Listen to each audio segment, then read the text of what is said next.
안녕하세요. 예, 안녕하세요. 오차 같이 살펴보도록 하겠습니다.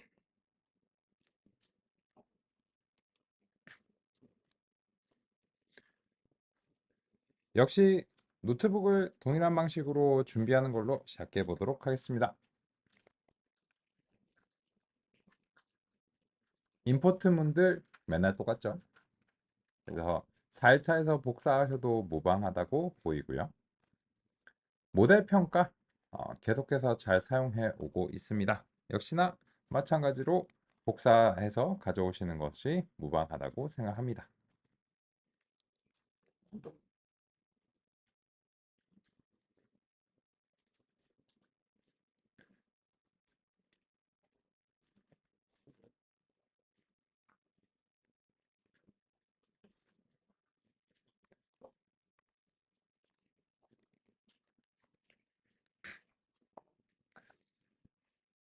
그럼 우리가 이제 어떤 논의들이 전개가 이제 돼야 되고 어떤 게 이제 남았는가 그런 점에 대해서도 같이 이제 확인하면서 살펴보겠습니다. 지금쯤이면 지도 학습이 무엇인지에 대해서는 상당히 분명한 인상을 가지고 계시리라 생각합니다. 그래서 이제 여러 알고리즘들이 있는데요.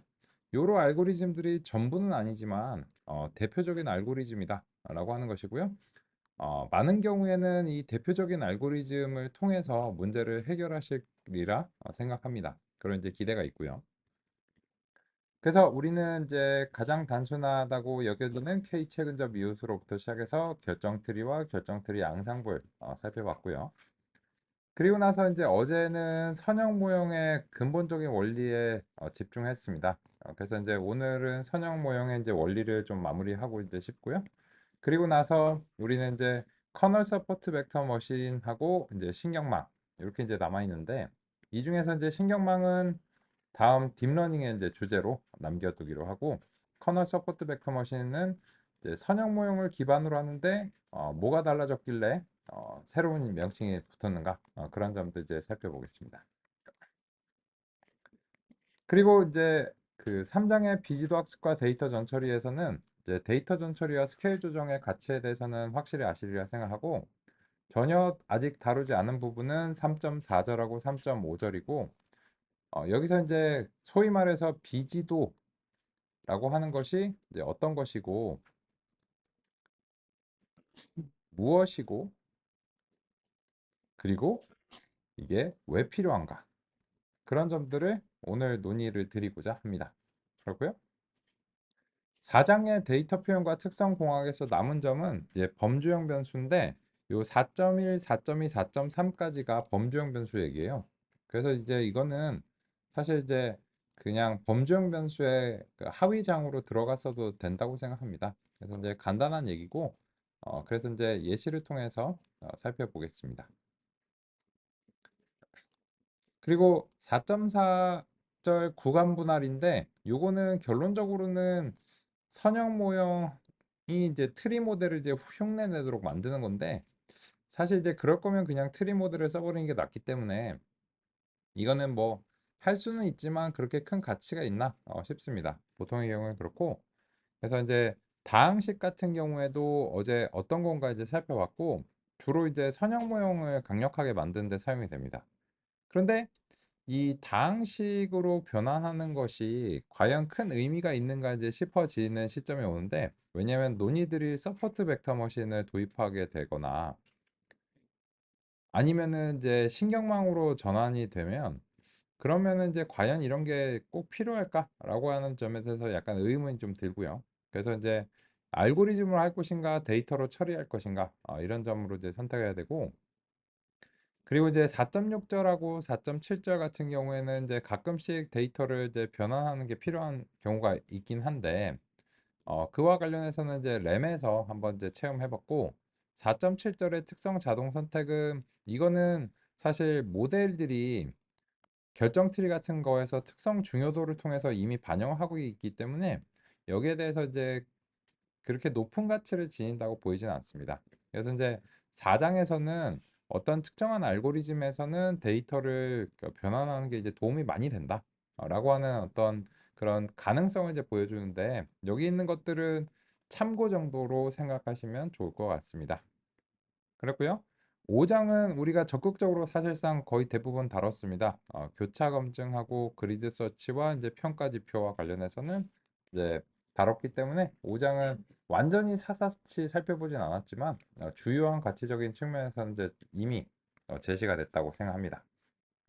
그리고 이제 6장의 알고리즘 체인과 파이프라인은 이미 잘 사용하고 있습니다. 이거를 이제 파이프라인을 어떻게 만드는지 그리고 그리드 설치에서 파이프라인을 어떻게 이제 사용하는가 어, 이런 것들과 관련해서 우리가 이제 6장 잘 사용하고 있고요.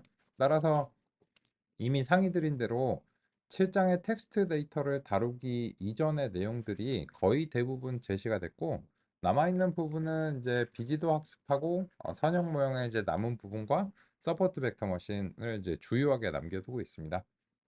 오늘은 금요일이라서 6시간 동안 진행이 되죠. 1시간 일찍 끝나고요. 그래서 이제 6시간의 카드를 잘 사용해서 우리 이제 살펴보도록 하겠습니다. 그러면 우리는 이제 선형 모형의 그 부분으로 시작을 해보도록 하겠습니다. 그러기 위해서 이제 데이터셋을 어제 그 회귀 데이터셋을 2개를 가정했습니다. 보스턴 데이터셋을 이제 가정했고요.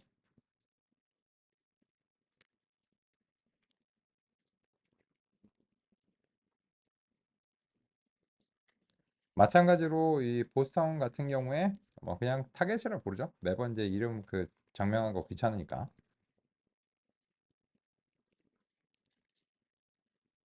이렇게 이제 구성했는데 경고가 나오죠. 그래서 이제 그 문제 윤리적인 문제가 있는 데이터셋 맞죠? 맞습니다. 그렇고요. 다만 이제 교재에서도 나오고 하니까는 우리가 이제 비교를 위해서 일단 이제 해봤고요. 그리고 또 이제 이왕 이거를 그 우리가 살펴보는 김에 과연 흑인 인구의 비율이 가격에 영향을 미쳤는가? 그런 것들을 이제 근본적으로 이제 한번 대답해 보면서 어떤 선입견은 경우에 따라서는 이제 데이터로 극복이 될 수도 있다. 이런 점을 살펴보면 좋을 것 같습니다.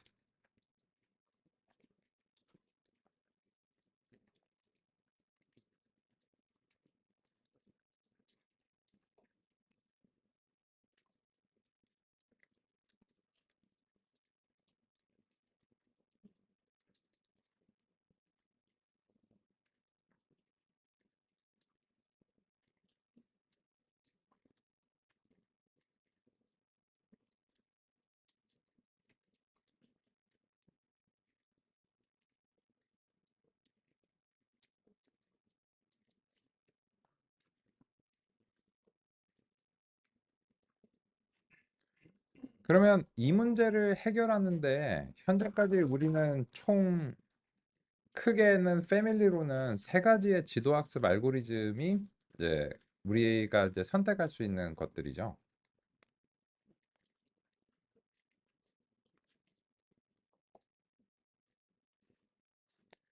그래서 그 첫 번째 주자, 이 보스턴 데이터가 그 규모를 이제 보시면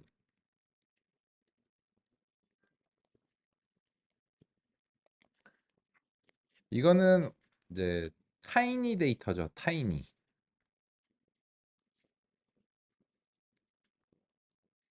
그래서 이제 이렇게 규모가 작은 경우에는 KNN을 배제할 수 없다고 생각합니다. 그래서 네이버스 K 네이버스 리그레서를 이제 도입하고 모델 평가를 통해서 이제 랜덤 스테이트 오늘은 26일이니까 26으로 한번 해볼까요? 그죠? 하면은 이렇게 이제 보스턴 데이터가 이제 나오는데 그런데 이 KNN 같은 경우에는 그 전처리를 타죠. 그래서 뭐 스탠다드라든지 민맥스라든지 그 크게 상관없었던 것 같고, 그죠? 그래서 이제 KNN은 이제 파이프를 이제 만들어서 통상적으로는 이제 진행하는 것이 이제 좋을 것 같고,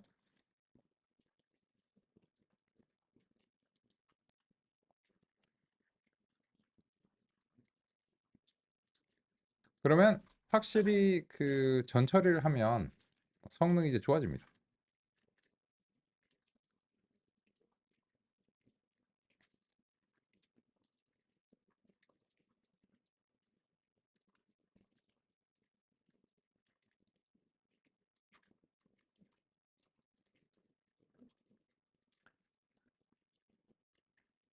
그런데 이게 엔네이버스가 그 기본값이 더 좋다는 이제 보장은 없잖아요.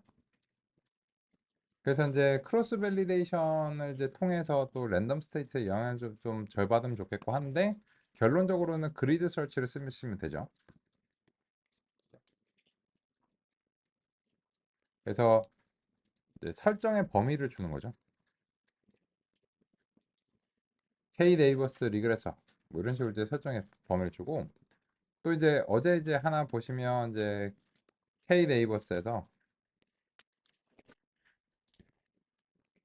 거리를 이제 측정하는 방식으로서 이제 P 를 이제 맨하탄이냐 아니면 유클리드냐 라고 이제 지정하고, 그리고 이제 튜닝기죠.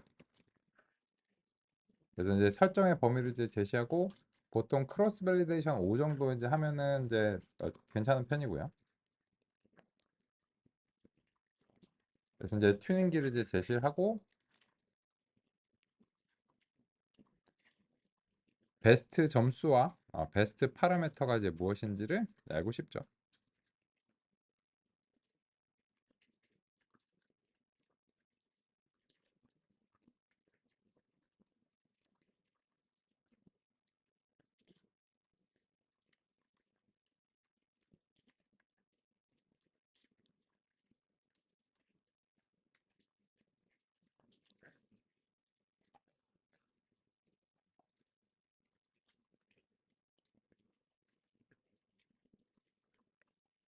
잠시 확인하고 가겠습니다.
그러면 이 결과를 같이 한번 이제 평가를 해보겠습니다.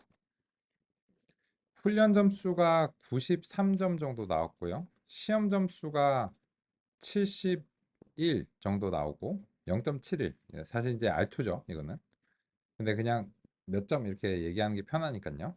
검증 점수는 76이 나왔습니다. 그러면은 이제 이 왜 세 개의 점수가 서로 상이하냐? 특히나 이제 검증 점수랑 이제 시험 점수가 왜 상이하냐? 이런 점과 관련해서는 한번 이제 확인 말씀을 드리고 싶습니다. 뭐냐면 이 튜닝기가 이제 크로스 밸리데이션 5를 이제 수행하는데 이 튜닝기가 핏을 통해서 받는 거는 우리가 제공하는 트레인 데이터입니다.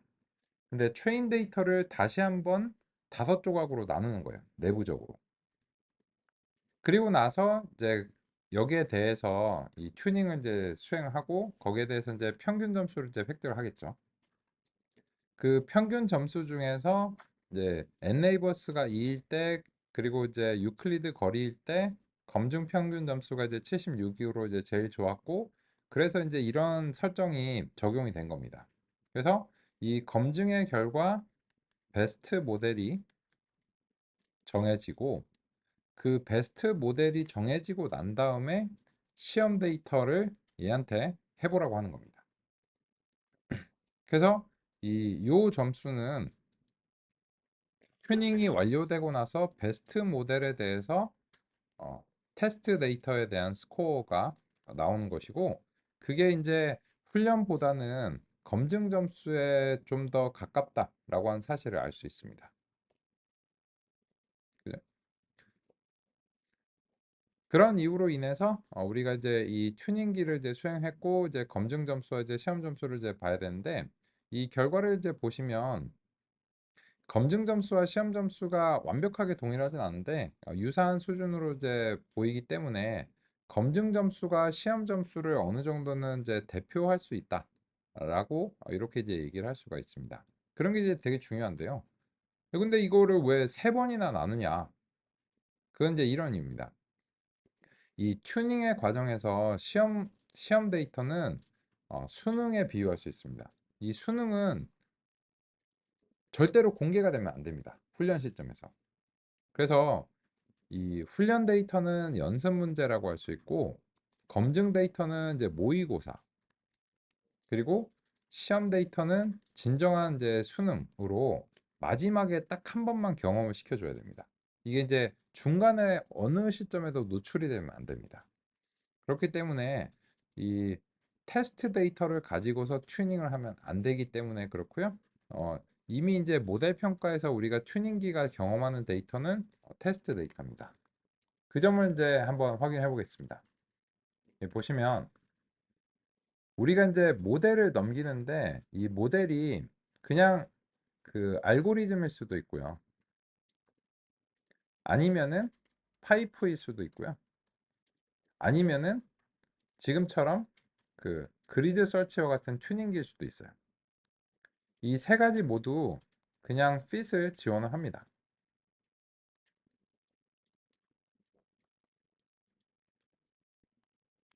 그래서 그 파이썬에서는 자료형을 지정하지 않기 때문에 얘가 알고리즘 그냥 일반 알고리즘인가 아니면 파이프인가 아니면 그리드 설치인가를 이 시점에서 따지지 않아요. 따지지 않고 그냥 무엇이 됐든지 간에 어쨌든 fit을 다음 같은 방식으로 받을 수 있으면 그만이라고 생각합니다. 근데 여기서 보시면 알고리즘이 됐든 파이프가 됐든 그리드 설치가 됐든 이 fit 시점에서 경험할 수 있는 거는 훈련 데이터밖에 없습니다. 그리고 나서 훈련이 완료되고 나서야 비로소 시험 데이터를 가지고서 경험할 수 있기 때문에 이 그리드 설치 같은 경우에도 이제 fit 시점에서는 테스트 데이터를 경험 못 합니다. 따라서 이거는 이제 올바른 절차를 통해서 그리드 설치를 수행하는 것이 이 모델 평가와 이제 그리드 설치를 이제 이런 방식으로 조합하시면 올바른 절차로 수행하는 것이 이제 보장됩니다. 그래서 다음 같은 방식으로 우리가 이제 보스턴 데이터를 이제 쪼갰습니다. 그런데 이 성능과 관련해서는 여러 이제 고민이 좀 있습니다. 뭐냐면 예, 일단은 과적합이 발생했죠. 그러면 과적합의 원인은 크게 두 가지로 이제 볼 수 있는데 그 첫 번째는 데이터가 이제 너무 작아서입니다.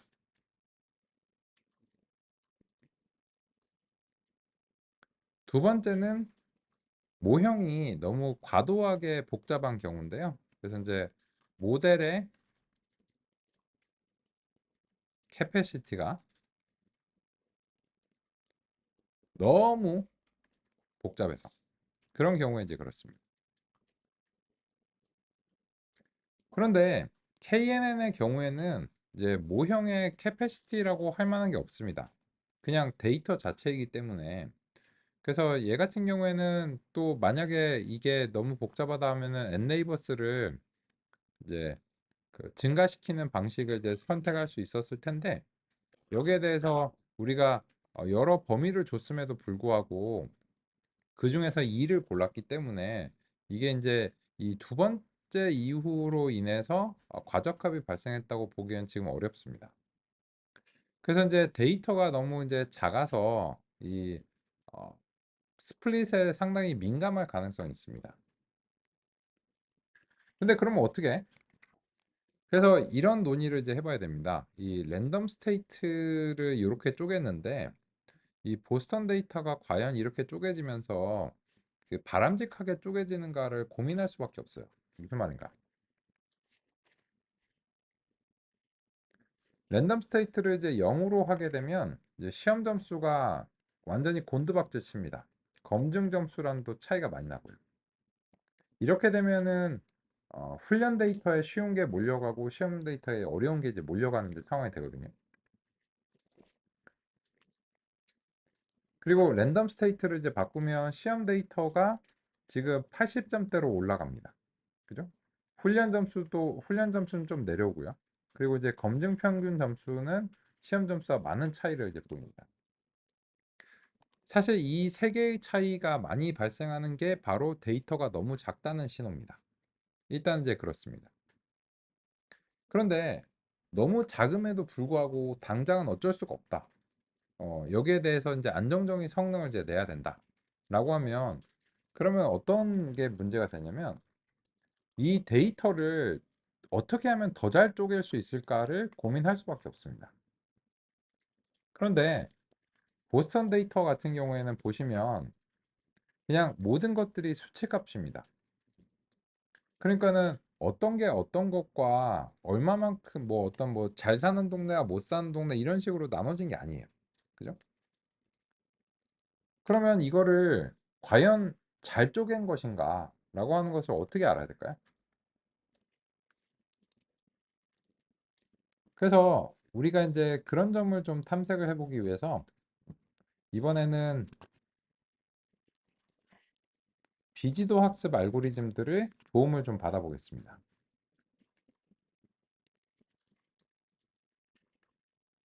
이거는 완전히 새로운 논이죠. 우리가 이제 이때까지 하지 않았던 건데 사이클론에서 클러스터라고 하는 것을 좀 가져와 보겠습니다.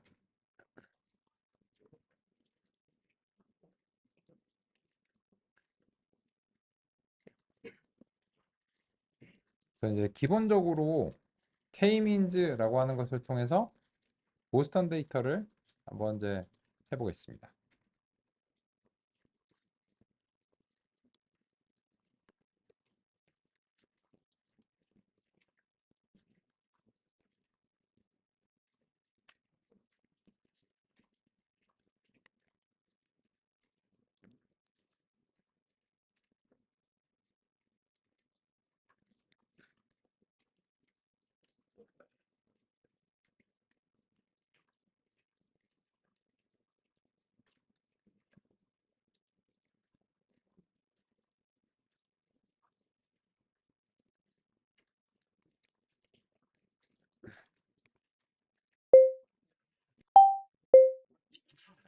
보스턴 데이터는 명시적인 분류가 되어 있지 않은 수치형 데이터셋입니다.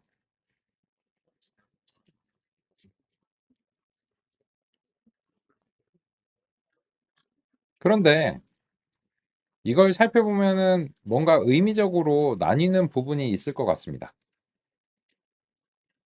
예를 들어서 잘 사는 동네와 못 사는 동네, 학생들이 사는 동네, 뭐 상점가, 주택 지역 이런 여러 가지 것들이 있을 텐데 데이터셋 자체에는 이런 것들이 전혀 반영이 되어 있지 않습니다.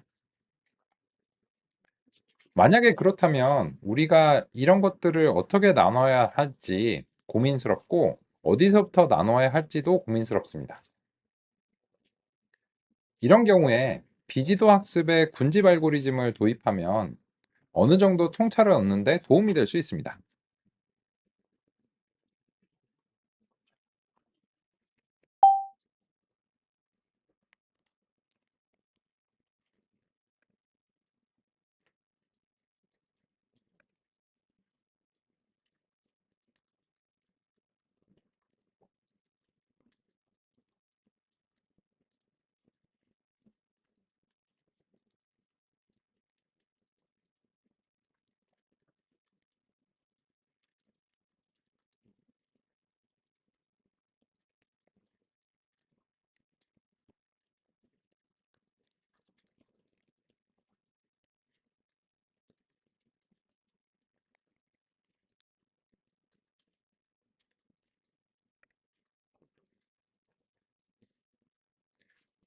받아쓰기 괜찮네요. 그죠?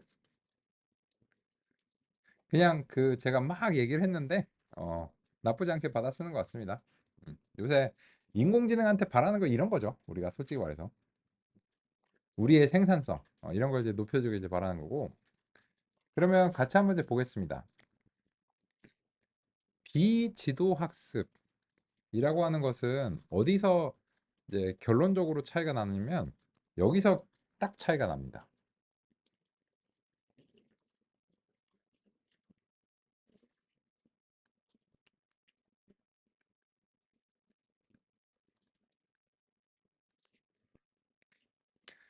이 알고리즘한테 데이터만 전달하고 타겟 값을 전달해 주지 않습니다.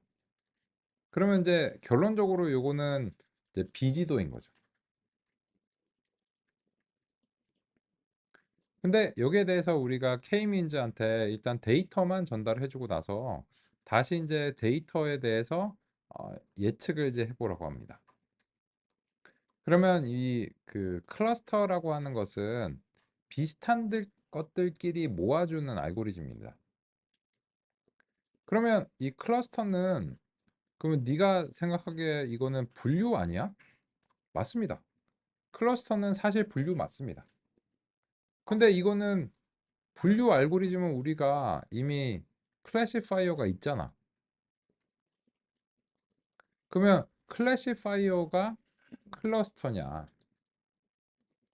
그거는 이제 좀 물론 이제 말일 뿐이지만 일단은 이렇게 아니다라고 말씀드릴게요. 왜냐하면 클래시파이어라고 하는 것들은 이제 데이터와 타겟을 전달해서 수행하는 이제 비지도 학습 알고리즘들이 이제 이런 명칭이고 이 클러스터라고 하는 것은 그 그냥 데이터만을 전달해서 학습을 수행하는 거라서 두 개가 결론적으로는 이제 분류를 수행한다는 점에서는 동일합니다. 그건 맞아요. 그건 맞는데 근데 이제 굳이 다른 이름을 쓰는 이유는 이제 이런 차이점이 있기 때문에 다르게 씁니다. 근데 결론적으로는 그냥 그 분류가 수행이 된 겁니다. 근데 보시면 우리가 두 개를 찾으라고 했어요. 그러면 얘는 어쨌든 두 개를 찾아줍니다. 그래서 보시면 0번으로 369개, 1번으로 137개 이렇게 이제 찾았는데 이 순서는 바뀔 수도 있습니다. 그래서 이제 뭐가 0번이고 뭐가 1번인가는 이제 그 상관없습니다. 근데 이걸로 이제 뭘 하는 걸까요? 왜 두 개를 찾아보라고 했냐면 일단 그 한 개 이상을 아니 두 개 이상을 군집을 찾아야 되니까 그렇습니다. 그래서 만약에 이제 비지도 학습을 통해서 이제 군집을 수행하실 때 뭐부터 해야 될지 모르시겠다라고 하면 그냥 두 개부터 한번 해보세요. 그죠? 그러면 이 두 개가 뭔가 유의미한 통계적 차이가 있을까요? K-민즈는 그렇게 생각하기 때문에 그러니까 이거를 한번 이 보스턴 프레임에 대해서 분석을 한번 해보겠습니다. 보스턴 프레임을 군집으로 그룹 바이를 좀 해보겠습니다. 그리고 나서 전체적으로 평균 값을 한번 이렇게 해볼게요.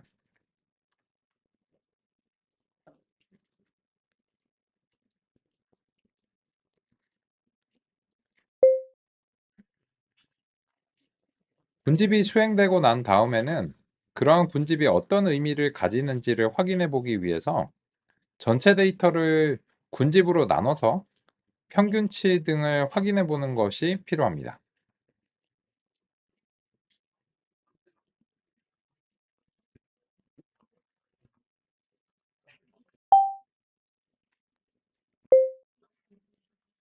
군집이 유의미한지 여부를 따지는 것은 궁극적으로는 사람이 수행해야 합니다.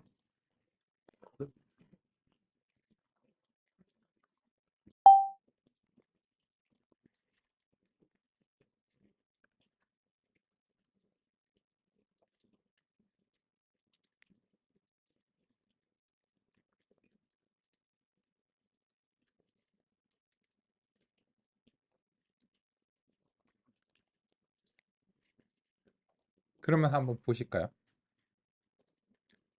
이 두 개의 군집이 차이가 있느냐라고 물어보면 상당한 차이가 있네요. 그죠? 이 범죄율이 큰 차이가 나잖아요. 여기 이제 하나는 범죄율이 대단히 높은 편이고 하나는 범죄율이 뭐 0에 가깝거든요. 그래서 이게 왜 이렇게 차이가 날까? 근데 어쨌든 얘가 뭔가 유의미한 차이가 있다고 하는 거는 맞는 것 같아요. 그리고 보시면 이 ZN 값도 상당히 차이가 납니다. 그죠? ZN 값이 뭔지는 이제 확인해 봐야 될 텐데 이것도 뭔가 유의미한 차이가 이제 있고요. INDUS도 그 2배 이상 차이가 이제 있습니다. 찰스간 인접도와 관련해서는 별로 차이가 없고 대기 오염의 지표도 그렇게 많이 차이가 난다고 보기에는 이제 어렵고요. 룸의 개수도 별로 차이가 안 나는데 에이지는 좀 차이가 있는 것 같고, 그죠? 그리고 여기 보시면 이제 RAD라고 하는 수치가 5배 이상 차이가 나고 텍스가 2배 이상 차이가 나고요. 블랙피플의 경우도 좀 어느 정도 차이가 있는 편입니다.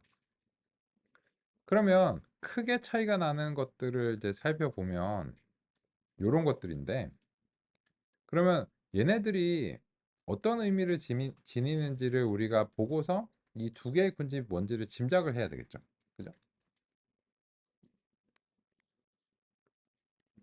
그래서 그 우리 보스턴 데이터셋의 문서를 다시 한번 이제 확인해 보겠습니다.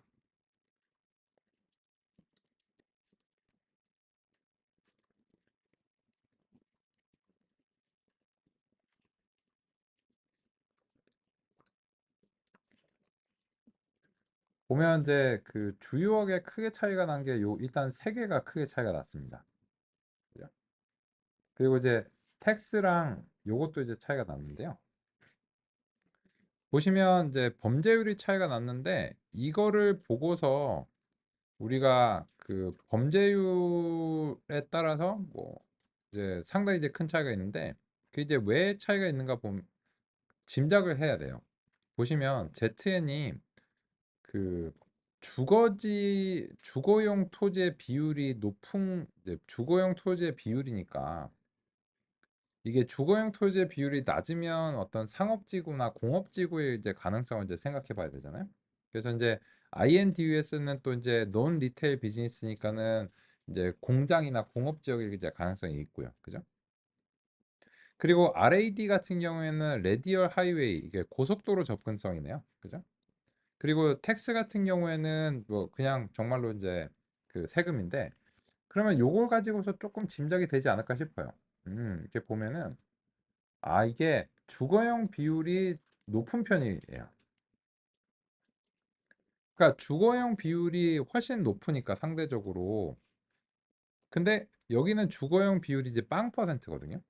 그 말은 무슨 말일까요? 이제 그 소수점이 너무 상세해서 소수점을 한 두 자리 정도까지만 줄이면 이제 전체 다 볼 수 있겠네요. 그러면 아까 문서를 통해서 참조를 해서 살펴보면 여기는 약간 비주거 지역 여기는 상대적으로 이제 주거 지역일 가능성이 있겠군요. 그죠? 그러니까 이 범죄율이 이제 납득이 됩니다.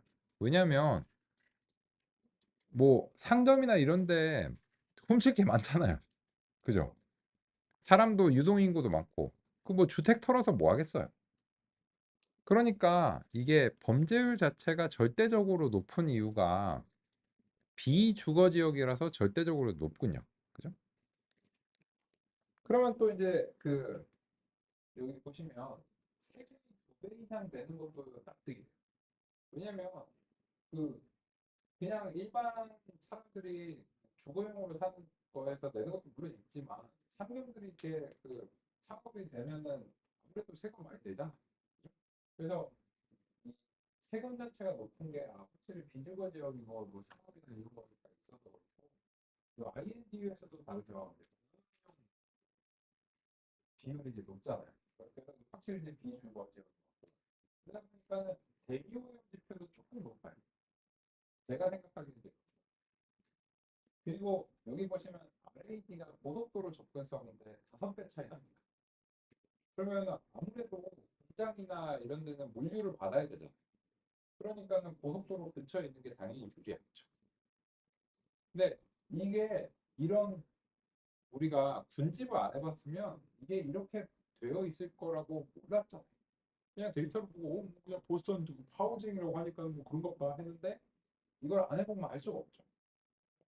그리고 지금 이제 이 알고리즘이 비지도 학습인데도 유의미한 이런 차이를 알아서 찾아냈잖아요. 그래서 비지도 학습 알고리즘이 상당히 강력한 분석의 도구입니다. 그래서 이제 그렇고 블랙피플 같은 경우에 이제 보시면 이 오히려 주거 쪽에 블랙피플의 비율이 높죠. 그렇고 그리고 그러면은 이 타겟을 보시면 이 타겟이 이제 가격인데 주거 이제 주택들의 가격인 거예요. 주택들의 가격이 상대적으로 높은 편. 왜 그럴까요? 공장에 살고 있지 쉽지 않잖아요. 그래서 물론 한국이랑 조금 다른 점도 있겠죠. 예를 들어서 한국은 그, 상업용 지구 예를 들어서 그 4대분 안에 그 그런 어떤 뭐 아파트라든지 이런 거 생각해 보시면 그 비쌀 수도 비싸죠. 비싸고. 근데 강남을 생각하면 어떤 거예요? 요 강남 지역을 이제 생각해 보시면 강남은 아파트가 그득하잖아요. 물론 이제 여기 그 테헤란로에는 상권이 많은데 그리고 또 이제 요런 그 바로 옆에 있는 아파트들은 상권에 섞여 있는 아파트들이잖아요. 그 물론 다 비싸죠. 다 비싼데 근데 그 미국 같은 경우에는 약간 그 외곽에 뭐 서버브로 나가서 이렇게 살고 이제 그 도심으로 출퇴근하는 약간 이런 식이잖아요.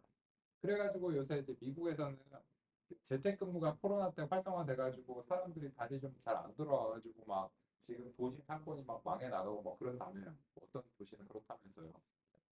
약간 이제 문화적인 차이도 있고 뭐 지역적 차이도 있겠죠. 근데 보시면 일단 우리가 보스턴 지역에 대해서 이 주거 지역과 비주거 지역에 상당히 차이가 난다라고 사실 볼수 있고 이 비지도 학습이 아니었으면 이런 기회가 없었을 겁니다. 그래서 이제 이런 식을 통해서 그 나눠야 됩니다. 그런데 이러고 보니까는 여기 보시면 아까 그 트레인과 테스트 스플릿을 할 때 이게 잠재적인 문제가 될 가능성이 있어요. 뭐냐면 훈련 데이터에 주거 데이터가 많이 몰려갔어요. 근데 그러면 상대적으로 테스트 데이터에는 비주거 지역의 데이터가 몰려가겠죠. 그러면은 훈련 주거 지역에 대해서 열심히 했는데 물어보면 비주거 지역에 대해서 물어보면 상대적으로 시험 성적이 떨어지겠죠. 그죠? 그러면 과연 이거를 그냥 있는 그대로 랜덤하게 나누는 게 맞느냐 이런 어떤 점을 우리가 생각해 볼 수 있어요.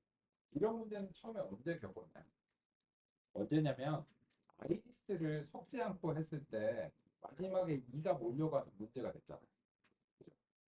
그러면 보스턴 데이터도 마찬가지의 문제가 있을 가능성이 있는데 예전에는 몰랐어요. 이게 뭐 그 주거 지역과 비주거 지역과 관련된 분류를 해놓지도 않았어요. 근데 그냥 뭐 안 했으니까 할 수 없지라고 훈련하는 게 바람직하냐. 의미적으로 다른 데이터들이 섞여 있어요. 그래서 가급적이면 이런 분석을 통해서 그 트레인 테스트 스플릿을 할 때 이런 구간화, 스트래티파이 오랜만에 그 말씀드렸죠. 스트래티파이에 이런 것들이 근거가 될 가능성이 있습니다. 그래서 이런 점들을 조금 더 상세하게 그 해봐야 될 가치가 있지 않나 생각합니다. 그러면 실제로 한번 그 살펴보겠습니다. 만약에 우리가 이제 군집을 이렇게 이제 나눴는데 요 군집이 지금 보시면 3.7 대 1.4 정도니까는 대략적으로 4대 1 정도의 비율을 가지고 있죠. 그러면 이거는 쪼갰을 때 그 어느 한쪽으로 편중될 가능성이 상당히 높은 편입니다. 한번 해볼까요? 그래서 우리가 그 요 군, 요 K민즈에서 이제 군집을 이제 다음과 같이 수행을 했는데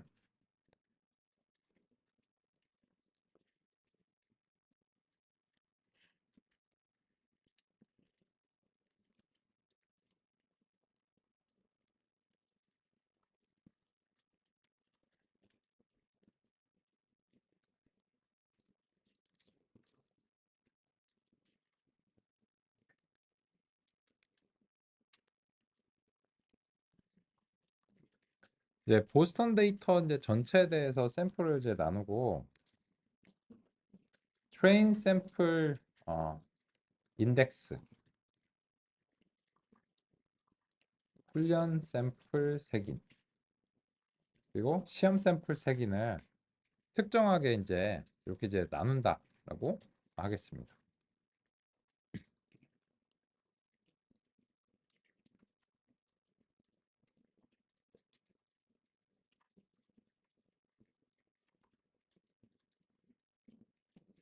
그러면 이제 훈련된 K민즈에 대해서 이제 훈련 샘플 색인하고 이제 시험 샘플 색인을 적용했을 때 이게 군집의 비율이 이제 어떻게 나오는지 이제 보려고요.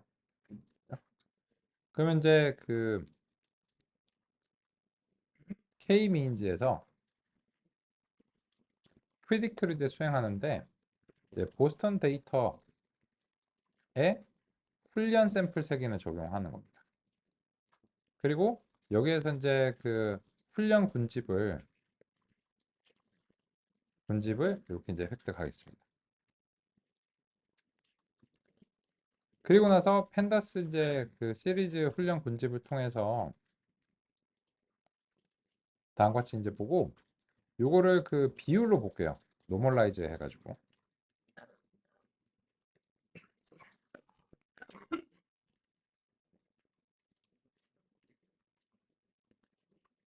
그리고 이제 비교해서 살펴보기 위해서 그 전체 군집을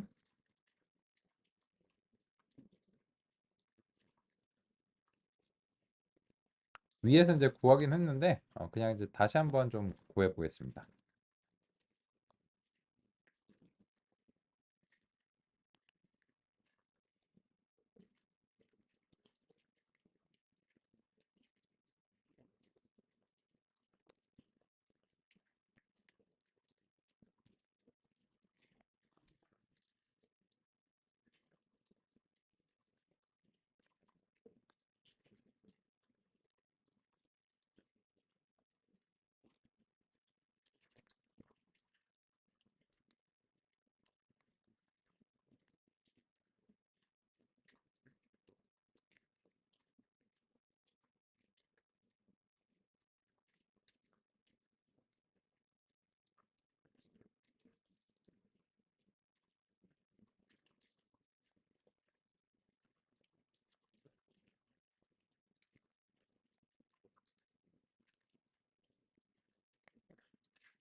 그럼 이제 보시면 이제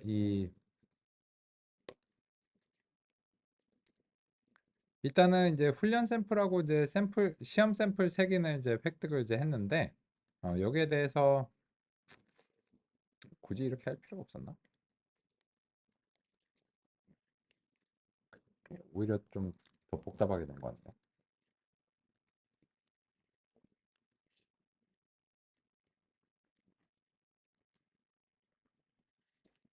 이거는 괜히 복잡하게 한 것 같아서 살짝 수정하겠습니다.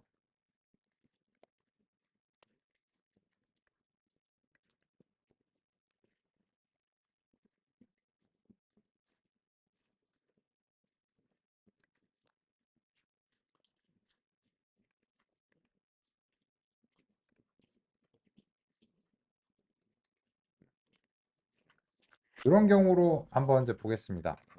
이거는 그 문제 상황을 제가 이제 서술하기 위해서 랜덤 스테이트를 딱 고정하겠습니다.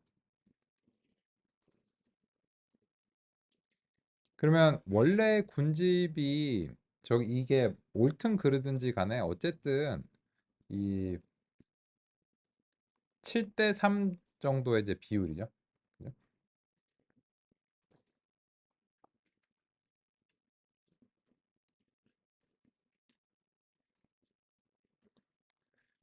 그런데 이 랜덤 스테이트를 이제 7로 설정했을 때 훈련 군집을 보시면 그 한 비스무리합니다. 그래서 훈련 군집은 이제 전체적으로 이제 비스무리하게 됐는데 시험 군집을 보시면 그 좀 많이 차이가 나는 방식이라는 걸 알 수 있어요. 그래서 이제 이거는 요런 이제 문제 상황이 발생하도록 제가 이제 랜덤 스테이트를 측정하게 이제 고른 겁니다. 그래서 이제 7로 골랐을 때 그 원래의 분포에 비해서 그 좀 차이가 나는 방식으로 나눠졌다는 사실을 알 수 있어요. 그러면 이렇게 되면 상대적으로 이제 그 훈련군집은 여기서 이제 그 주거용 비율이 0이었나요? 그건 이제 경우에 따라 바꿀 수 있는데 그 0이 이제 현재 제 결과에서는 주거용제였고, 그래서 이제 주거용 그 비율이 이제 낮고 비주거용 토지의 비율이 상대적으로 조금 높아졌어요. 그죠? 그러면 이제 결과적으로 만약에 우리가 위에서 다시 올라가서 랜덤 스테이트를 이렇게 7로 하면은 어떻게 되나 한번 보겠습니다. 그러면 이제 전반적으로 이 훈련과 시험과 검증 점수의 이제 차이들이 그 서로 상대적으로 좀 많이 발생할 가능성이 있다는 겁니다. 그죠? 그러면은 어떤 것이 더 바람직할 수 있느냐라고 하면 이제 저런 분포를 반영을 해서 이렇게 이제 나눠주는 것이 이제 바람직하다라고 할 수 있습니다. 그래서 이 트레인 테스트 스플릿을 랜덤 스테이트한테만 맡겨둘 게 아니고 여기에 대해서 그 스트래티파이를 이제 통해서 그 구해진 이제 군집을 이렇게 이제 제시를 하면 여기에 대해서 이제 그 트레인 테스트 스플릿에 이제 테스트 스플릿을 이제 나눴을 때 이게 이제 그 상업용 지구와 그렇지 않은 곳의 비율이 일정하게 유지될 가능성이 이제 있다는 겁니다. 이번 시간은 여기까지 살펴보겠습니다.